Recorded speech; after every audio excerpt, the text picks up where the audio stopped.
In 1996, the mountain town of Blackwater Ridge in Colorado was known for fresh pine air, quiet nights, and neighbors who minded their own business. But underneath that peaceful surface, something terrifying was growing, something no one in town expected. It all began with a man named Caleb Thorne, a quiet drifter who arrived in Blackwater Ridge claiming he wanted a fresh start. He spoke softly, dressed plainly, and spent long hours alone in the woods. People thought he was harmless. Some even believed he was wise, but no one knew who he really was. Caleb had spent years studying old survival manuals, strange religious writings, and doomsday prophecies. He believed the world was on the edge of collapse and claimed he had been chosen to guide people through the darkness that was coming. Slowly, he gathered followers, mostly people who felt lost or disconnected. At first, he seemed peaceful.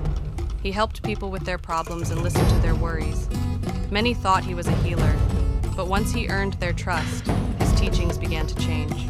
He told his followers that the world was filled with corrupted souls, and only those who joined his group, which he called the Hidden Circle, would survive what he described as the Great Falling.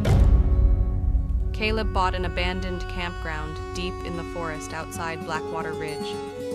That's where the group moved. Far from town and surrounded by thick trees, the place became completely isolated. Members had no phones, no contact with family, and no freedom to leave without Caleb's approval. That was when the real nightmare began. Caleb controlled every part of their lives, what they ate, where they slept, and who they spoke to. He claimed obedience brought spiritual purity and that suffering made them stronger. Anyone who questioned him was punished.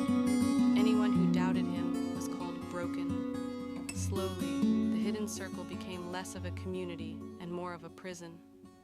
Caleb convinced his followers that he could see into their hearts. He used this lie to force them to confess their thoughts. If someone silently questioned him, he accused them of betraying the circle. Punishments grew harsher. Members were forced to kneel for hours, stay awake for days, or work in the cold without food. Some tried to escape, but Caleb always found a way to stop them. He told the others that runaways were enemies of the circle and used fear to keep everyone under control. Everything changed in the winter of 1998 when a new member, Mark Lively, joined the group. Mark was young, hopeful, and looking for a family. But Caleb didn't trust him. He claimed Mark carried darkness inside him, and soon Mark became the target of extreme punishment. One night, after hours of cruel treatment, Mark collapsed. The group panicked. Some begged Caleb to help him, but Caleb refused. He said Mark's collapse was a test from the spirits and ordered the ritual to continue.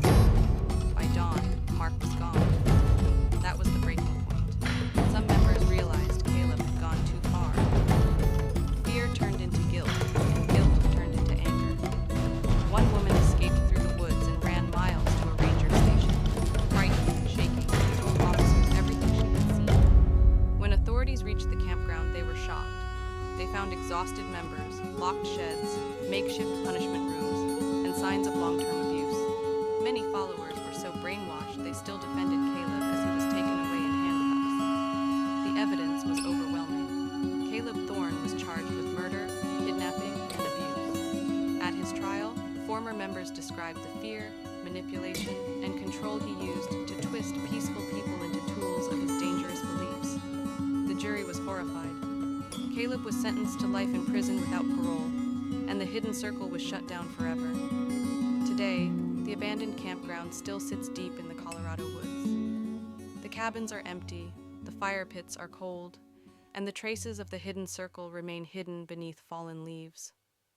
Locals say the place feels heavy and silent, as if the forest itself remembers what happened there. The survivors of Blackwater Ridge never forget the painful truth. Sometimes the most dangerous people are the ones who look harmless, and sometimes evil hides in the quietest corners of the world.